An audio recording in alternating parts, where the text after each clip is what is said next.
أعوذ بالله من الشيطان الرجيم بسم الله الرحمن الرحيم إن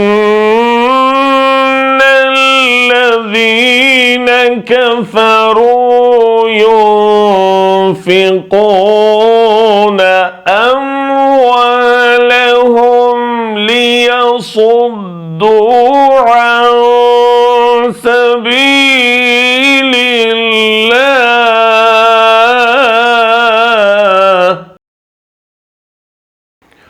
فسينفقونها ثم تكون عليهم حسرة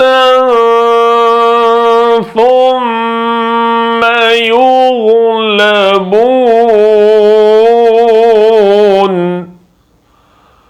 والذين كفروا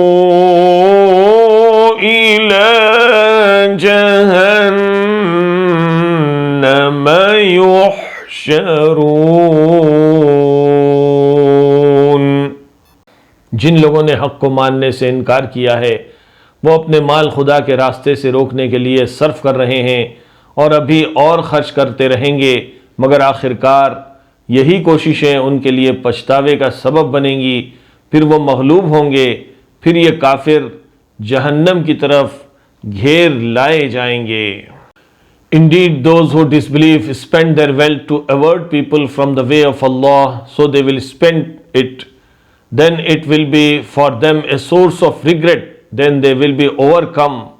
And those who have disbelieved, unto hell they will be gathered.